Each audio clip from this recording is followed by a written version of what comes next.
আমি সার্চ করবো আইফোন নিয়ে কিনতে চাই, তাই না? যখন আমি আইফোন নিয়ে সার্চ করবো, এই যে বিলিয়ন দেওয়ার ট্রাফিক, তার 61%ই কোনো কোনো প্রোডাক্ট নিয়ে বা সার্ভিস নিয়ে সার্চ করছে, তার প্রোডাক্টের সার্ভিসটা কিনতে চায়। ওকে। এবং হানিস্পটের আরো একটা সার্ভে, এই যে প্রচুর মানুষ সার্চ করছে ইন্টারনেটে, প্রচুর মানুষ সার্চ করছে, এর 60% ট্রাফিক আমরা যারা সার্চ করি, প্রচুর রেজাল্ট থাকে, ফার্স্ট পেজে 10টা, সেকেন্ড পেজে অনেকগুলো অঙ্ক, কিন্তু 1, 2, 3 এই তিনটা রেজাল্টই টোটাল ট্রাফিকের 60% কাজ করে। সো যারা 1, 2, 3 এর মধ্যে থাকতে পারে, এরাই আসলে ট্রাফিকটা গ্রাফ করতে পারে এবং লায়ন শেয়ার, মার্কেটের লায়ন শেয়ারটা নিতে পারে।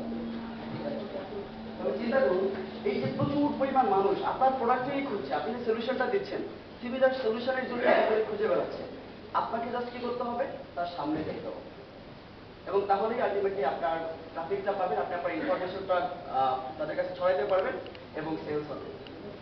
কিভাবে সেটা সম্ভব? আপনি কিভাবে সার্চ ইঞ্জিনে আপনার প্রথম দিকে আসতে পারেন, আপনার তথ্যগুলোকে আপনার পরিচয় ক্লায়েন্টের কাছে তুলে ধরতে পারেন, সেটা হচ্ছে সংক্ষেপে আমি একটু বোঝাবো। তার আগে আমি আমার পরিচয় দিই। আমার নাম হচ্ছে আলামিন কবির, আমি একজন ইন্টারনেট মার্কেটার। আমার একটা কোম্পানি আছে ডেস্টিন লিমিটেড, আমরা মূলত ইন্টারনেট মার্কেটিং সার্ভিস দিই। তো কিভাবে, আমরা যখন একটু আগেই বলছিলাম যে অনেকগুলো সার্চ রেজাল্ট থাকে, তাই না? 1 number page, 2 number page, 3 number page. তো কিভাবে গুগল এটাকে র্যাঙ্ক করে? কোনো একটা ওয়েবসাইট, আপনি যদি ওয়েব ডিজাইন কোম্পানি বাংলাদেশ থেকে সার্চ দেন, ফার্স্ট পেজে যে কোম্পানিগুলো আসবে তারাও ওয়েব ডিজাইন সার্ভিস দেয়, সেকেন্ড পেজে যে কোম্পানিগুলো আসবে তারাও কিন্তু ওয়েব ডিজাইন সার্ভিস দেয়, থার্ড পেজে যারা থাকে তারাও সিমিলার ধরনের সার্ভিস দেয়। গুগল তাহলে এটাকে কিভাবে র্যাঙ্ক করে? তো আমি একটু মজা করে বলি আর কি, যে বাংলাদেশের ট্রেডিশনাল বিএড সিস্টেম যেভাবে হয়, একেবারে ট্রেডিশনাল বিএ, গুগলের র্যাঙ্কিং সিস্টেমটা সিমিলার। আমাদের বিয়ের ক্ষেত্রে কি হয়, প্রথমে পাত্রী দেখা হয়, তো পাত্রী দেখালে পাত্রী যদি পছন্দ হয়, তারপরে কি ওই ফ্যামিলির রেপুটেশন দেখা হয়, ওই ফ্যামিলির কত সোশ্যাল কানেকশন আছে, সোশ্যাল ক্যাপিটাল আছে, এই জিনিসগুলো দেখা হয়, তাই না? তো ফার্স্ট কি দেখা হয়, পাত্রী কতটা স্মার্ট, ওই পাত্রীটা কতটা সুন্দর, বা তার যোগ্যতা কি, অনেক কিছু দেখা হয়। তো ওইটাই ফার্স্ট। তো ব্রাইট ফার্স্ট আমি যেটাকে বলি, গুগলের ক্ষেত্রে সেটা হয়। গুগল যখন কোনো ওয়েবসাইটকে র্যাঙ্ক করতে চায়, যখনই কোনো ওয়েবসাইটকে ইন্ডেক্স করে, ফার্স্টে যে দেখে ওই ওয়েবসাইটটা কত স্মার্ট, ওয়েবসাইটটা যত স্মার্ট, তারপরে সে তার নেক্সট অপশনগুলোতে যায়। হ্যাঁ, এইটা ওয়েবসাইটটা অনেক স্মার্ট এবং এর রেপুটেশন এখন কত আছে, আপনার রেপুটেশন যদি ভালো থাকে ওয়েবসাইটে, তখনই সেটাকে র্যাঙ্ক করে। আমি একটু ডিটেইলে পরে যাব, তার আগে আমি টোটাল একটা পিরামিড দেখানোর চেষ্টা করেছি কিভাবে আসলে এই সার্চ ইঞ্জিনে আপনি যেতে পারেন, এই রিকোয়ারমেন্টগুলো ফুলফিল করে আপনি কিভাবে আপনার বিজনেসটাকে সহজে আপনার ভবিষ্যৎ ক্লায়েন্টের কাছে চলে যেতে পারেন।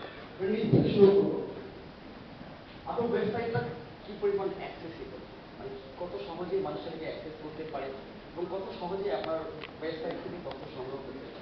অ্যাক্সেসিবিলিটির মধ্যে অনেকগুলো পার্ট আছে। আপনার যে ওয়েবসাইটের যে কন্টেন্ট, সবচেয়ে বড় যে জিনিসটা দরকার, কন্টেন্ট, ইউনিক কন্টেন্ট। আপনার ওয়েবসাইটে যে কন্টেন্টগুলো দিয়েছেন, এই কন্টেন্টগুলো কতটা ইউনিক।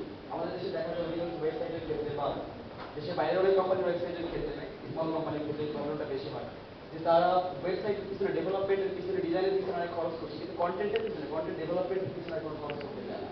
তো অধিকাংশ ক্ষেত্রে তারা কি করে, যে কপি করছে, কোনো একটা ওয়েবসাইট থেকে কপি করে কন্টেন্ট দিয়ে দিচ্ছে, কয়েকটা ওয়েবসাইট থেকে কন্টেন্ট নিয়ে সেটাকে একটা কম্পাইল করে একটা কন্টেন্ট তৈরি করে ফেলতে চেষ্টা করে। তো এই ক্ষেত্রে যেটা হয়, যে গুগল এই ধরনের ওয়েবসাইটকে হেড করে। আপনি যখনই কোনো ওয়েবসাইটের কন্টেন্ট কপি করে বা কপি কন্টেন্ট আপনার ওয়েবসাইটে দিবেন, গুগল সেটাকে অনেক হেড করে এবং কখনোই সেটাকে র্যাঙ্ক করে না। এই জন্য আপনার জন্য ইউনিক কন্টেন্ট থাকতে হবে। আর বড় অ্যাক্সেসিবিলিটি হিসাবে রোবট.টিএক্সটি, যারা একটু টেকনিক্যাল এরিয়া, তাদেরকে বললেই হবে যে রোবট.টিএক্সটি দিয়ে যাতে ডিফল্টলি সবাই করে দেয়, সেটা বলা যায়, ডিফল্ট স্ট্রাকচারটা অনেক ভালো হতে হবে। Internally link architecture, site map, এই জিনিসগুলো ভালো দেখতে হবে।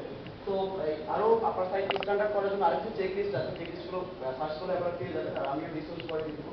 এরপরে যেটা আসে, আসলে সবচেয়ে গুরুত্বপূর্ণ যেটা, কিওয়ার্ড রিসার্চ আর কিওয়ার্ড টার্গেটিং। তো কেউ যদি, মানুষ মসজিদে যায় কেন? নামাজ পড়তে, তাই না? মসজিদে কি কেউ গান শুনতে যায়? যায় কেউ গান শুনতে? যায়। তো আপনাকে কি করতে হবে, যে মানুষটা যেখানে যাচ্ছে তার সেই পারপাস নিয়ে তাকে, ওই পারপাসটা আছে, ওই পারপাসটা সার্ভ করতে আপনি কিভাবে হেল্প করতে পারেন সেটা করতে হবে। তো কিওয়ার্ড টার্গেট, আপনার আপনি টি শার্ট বিক্রি করেন অনলাইনে, আপনার একটা টি শার্ট স্টোর আছে, আপনি টার্গেট করলেন সিমিলার একটা টি শার্ট ম্যানুফ্যাকচারিং একটা কিওয়ার্ড টার্গেট করলেন, T shirt manufacturer in Dhaka. আপনি যদি বাংলাদেশে হন, কিন্তু সে আসলে সে ম্যানুফ্যাকচার করতে চায় না, সে একটা দুইটা প্রোডাক্ট কিনতে চায়। যখন আপনি ম্যানুফ্যাকচারিং রিলেটেড কিওয়ার্ডে তাকে আপনার ওয়েবসাইটে নিয়ে আসেন, আলটিমেটলি সে কি আপনার কাছ থেকে প্রোডাক্টটা কিনবে? কিনবে না। তো এই জন্য আপনার কিওয়ার্ড টার্গেটিংটা খুব ভালো হতে হবে এবং আপনাকে আসলে এই টার্গেট মার্কেটটা ভালো করে বুঝতে হবে এবং এই জন্য ওই মার্কেট কিওয়ার্ড রিসার্চ করার খুব ভালো একটা টুল আমাদের হেল্প করার জন্য আছে গুগল কিওয়ার্ড প্ল্যানার। অ্যাডওয়ার্ডে গেলে কিওয়ার্ড প্ল্যানার একটা টুল আছে যেটা সহজেই কিওয়ার্ড আপনি সিদ্ধান্ত নিতে পারবেন কোন ধরনের কিওয়ার্ড আপনার জন্য প্রফিটেবল হবে। আরো কিছু টুল আছে যে গুগল কিওয়ার্ড প্ল্যানার জন্য। এরপর যেটা আছে আপনাদের লিঙ্ক বিল্ডিং, আমি একটু আগে বলেছিলাম যে রেপুটেশন। আপনার রেপুটেশন কিভাবে জাজ করবে, একটা ফ্যামিলি রেপুটেশন যদি জাজ করতে হয়, আমি আবার যে বিয়ে কথা ব্যাক করলাম আর কি, যেটা ফ্যামিলি রেপুটেশন জাজ করতে হবে কিভাবে জাজ করবে, কিভাবে জাজ করবে বলবেন কেউ?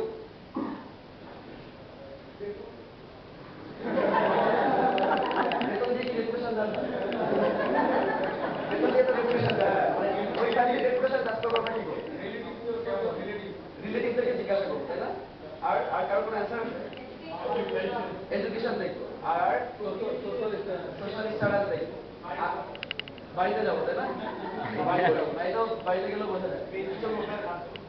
ফেসবুক প্রোফাইল ট্রেডিশনাল দিয়ে বলেছি আমি, তো মানে গ্রামেও তাদের ফেসবুক প্রোফাইল পাবেন কিনা। তো আরেকটা জিনিস আমরা যেটা করি সবগুলোই করি, হয়তো রিলেটিভদের কাছে খোঁজ নিয়ে ওই গ্রামে যে গ্রামের আশপাশের মানুষদেরকে জিজ্ঞাসা করি যে ফ্যামিলির প্রতিবেশীদেরকে জিজ্ঞাসা করি যে ফ্যামিলির ইয়েটা কেমন, এদের ফ্যামিলি সবাই ভালো কিনা, এরা কে কি করে, এটাই জিজ্ঞাসা করি। তো গুগল যেটা করে আপনার প্রতিবেশী ওয়েবসাইট গুলো আসলে আপনাকে রেকমেন্ড করে কিনা, প্রতিবেশী ওয়েবসাইট গুলোকে মানে আপনাকে লিঙ্ক আপনার আশপাশে যারা আছে এই প্রতিবেশী ওয়েবসাইট গুলোকে গুগল একটু ভ্যালু দেয়। টেকনিক্যাল আমি একটু পরে বোঝা করবো। এটা যেভাবে করে ধরেন যে আমরা দুইটা মেয়ে দেখলাম, একটু গল্পের মধ্যে চলে যাবে, দুইটা মেয়ে দেখলাম, দুইটা মেয়েই পছন্দ হইলো। তো এখন আমরা রেপুটেশন জাজ করে একটু সিদ্ধান্ত নিব, তাই না? তো রেপুটেশন সরকার 10 জনের কাছে, প্রতিবেশী 10 জনের কাছে জিজ্ঞাসা করলাম, মানে 10 জনের কাছে জিজ্ঞাসা করে একজনকে দেখা গেল যে 7 জন বলছে এই ফ্যামিলিটা ভালো একটা মেয়ের ক্ষেত্রে, আরেকটা মেয়ের ক্ষেত্রে বলছে 6 জন এই ফ্যামিলিটা ভালো। তাহলে আপনি কোন মেয়েটার ক্ষেত্রে ফাইনাল সিদ্ধান্ত নেবেন? যার বেশি করছে, তাই না? যার রেপুটেশনটা মানে যাকে বেশি মানুষ রেকমেন্ড করছে তাকে সিদ্ধান্ত নেবেন ফাইনালি। তো এই গুগলের ক্ষেত্রে তেমন সিদ্ধান্ত নেয়, আপনার ওয়েবসাইটটা যদি স্মার্ট হয় এরপরে দেখে যে আপনাকে কত ওয়েবসাইট আসলে রেকমেন্ড করছে, লিঙ্ক ব্যাক দিয়েছে। যত ওয়েবসাইট থেকে আপনি ব্যাকলিঙ্ক পাবেন, এখানে আরো অনেক ফ্যাক্টর আছে যদিও, তারপরে যত ওয়েবসাইট থেকে আপনি ব্যাকলিঙ্ক পাবেন আপনার পসিবিলিটি আপনার তত পরিমাণ বেড়ে যাবে আপনার উপরে ওঠার জন্য। আর এরপরে আছে যেটা সোশ্যাল, মানে ফেসবুকের যে প্রভাবের ফলে গুগল আসলে সার্চটাকে সোশ্যাল করে ফেলেছে। আপনি দেখবেন আপনার জিমেল দিয়ে যখন আপনি লগ ইন করবেন এক ধরনের সার্চ রেজাল্ট দেখায়, আবার জিমেল লগ আউট করে যখন আপনি সার্চ করবেন রেজাল্ট কিন্তু আরেকটু অন্যরকম দেখায়। কারণ গুগল আপনাকে আপনার ইচ্ছা মতো পার্সোনালাইজ রেজাল্ট দিতে চেষ্টা করে যখন আপনি লগ ইন করেন। তো এই অনেকগুলো এটা কিভাবে পার্সোনাল রেজাল্ট যেটা দেয় কিভাবে দেয় সেটা আসলে আপনার ফ্রেন্ডরা কিভাবে কানেক্টেড আছে, আপনার ফ্রেন্ডরা কোন ধরনের ওয়েবসাইট ভিজিট করছে, এই জিনিসগুলো ঠিক করে গুগল আপনাকে রেজাল্ট দেয়। তো গুগল আপনার ওয়েবসাইটটা প্রথম দিকে নিবে কি নেবে না, এটা পার্সোনালাইজ সার্চের ক্ষেত্রে আর গ্লোবাল সার্চের ক্ষেত্রেও নর্মাল সার্চের ক্ষেত্রেও এটা সিদ্ধান্ত নিবে কি পরিমাণ ইউজার সোশ্যাল নেটওয়ার্কিং সাইটে আপনার ওয়েবসাইটটা শেয়ার করছে, আপনার ওয়েবসাইট নিয়ে কথা বলছে। তো আপনাদেরকে যেটা করতে হবে অ্যাসিওর করতে হবে যে ওয়েবসাইটটা নিয়ে, যাতে যেমন রিয়াদ ভাই একটু আগে বলে গেছে যে সব জায়গায় সোশ্যাল নেটওয়ার্কিং সাইটগুলোতে কিন্তু ম্যাগনেটিক ডিজিটাল নিয়ে কথা হচ্ছে। তো ওই লিঙ্কগুলোতে ওই ডিসকাশনগুলোতে যে ম্যাগনেটিক ডিজিটালের ওয়েবসাইটের অ্যাড্রেসটা কোনোভাবে ইনক্লুড থাকে তাহলে এটা সোশ্যাল ফিচার কিন্তু অনেক উপরে হয়ে যাবে এবং সহজে এই ওয়েবসাইটটা অনেক ভালো র্যাঙ্ক করতে পারে। তো এই হচ্ছে টোটাল একটা পিরামিড, এই 4টা জিনিস যদি অ্যাসিওর করা যায় ওয়েবসাইট অবশ্যই গুগলে এই যে বিপুল পরিমাণ ট্রাফিক, এই ট্রাফিকের একটা অংশ আপনি সহজেই পেতে পারেন। আর ওয়েবসাইট স্মার্ট করার জন্য আমি যেটা একটু বলি আর কি, পার্মানেন্ট একটা ক্লিপ দেখা, তারপরে পোস্ট কন্টেন্ট দিয়ে বলেছি ডিটেল কন্টেন্ট থাকতে হবে, ফোকাস কন্টেন্ট। আচ্ছা, আর আমি আসলে স্মল আর মিডিয়াম বিজনেস নিয়ে বেশি এখানে ফোকাস করবো। সেটা হচ্ছে যে আমরা অধিকাংশ ক্ষেত্রে আমরা নিজেরা কোনো একটা রেডিমেড সিএমএস ইউজ করি, তাই না? কন্টেন্ট ম্যানেজমেন্ট সিস্টেম ইউজ করি অধিকাংশ ক্ষেত্রেই যেটা হয়। তো ওয়ার্ডপ্রেস সবসময় রেকমেন্ডেড, যারা এসইও নিয়ে কাজ করে তাদের সবসময় রেকমেন্ডেড সিএমএস হচ্ছে ওয়ার্ডপ্রেস। যদি ওয়ার্ডপ্রেস দিয়ে ওয়েবসাইট বানায় বলা হয় যে আপনার ওয়েবসাইটে স্মার্ট করার জন্য যত কিছু দরকার আপনি 80% ডান। খালি ওয়ার্ডপ্রেস দিয়ে যদি আপনি সাইট বানান অলরেডি আপনি 80% এগিয়ে গিয়েছেন, আর মাত্র 20% বাকি, যেটা ম্যানুয়াল কাজ করলে আপনি সহজেই আপনার স্মার্ট পেজটা 100% প্রোডাক্ট তুলতে পারেন। বাকি থাকলো কেবল রেপুটেশন বিল্ডিং।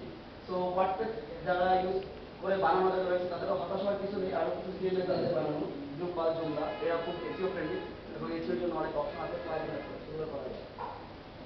আর এটা হচ্ছে টোটাল একটা ভিউ দেওয়ার জন্য করেছি আমি। এই ভিউটা যদি আপনি অ্যাচিভ করতে পারেন যে 4টা, তাহলেই আপনি আপনার র্যাঙ্ক খুব সহজেই নিশ্চিত করতে পারবেন। Great content, SEO friendly website, social sharing আর লিঙ্ক বিল্ডিং, এই 4টা দিলেই। ওকে, এবার হচ্ছে রেপুটেশন বিল্ড করার যে কথাটা আমি বলেছিলাম এর একটু আগে, যে রেপুটেশন বিল্ড করতে মানে অন্য ওয়েবসাইট আপনার ওয়েবসাইটকে লিঙ্ক দিতে, তাই তো? এই লিঙ্কটা আসলে কিসের মানে কিভাবে করা যায়? এমনি কি কেউ আসলে লিঙ্ক দিতে চায়?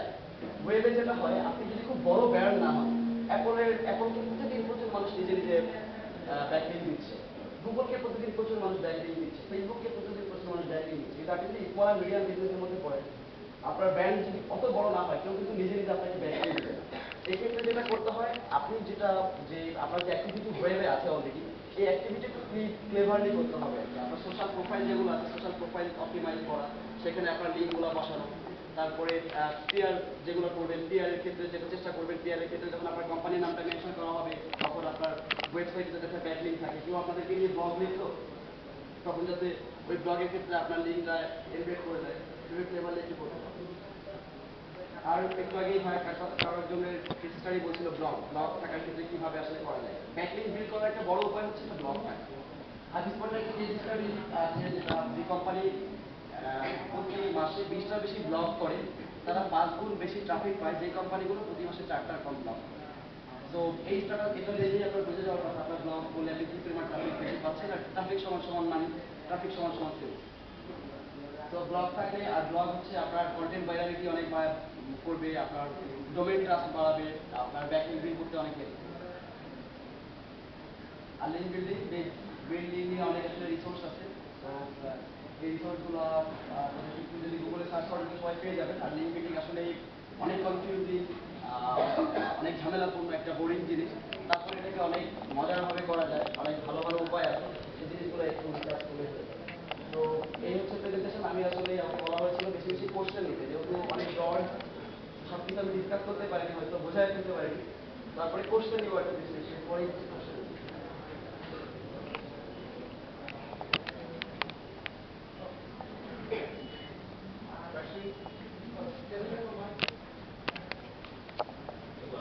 Question? Anyone has a question? Oh, I can't see. Wait. Oh, you're right there.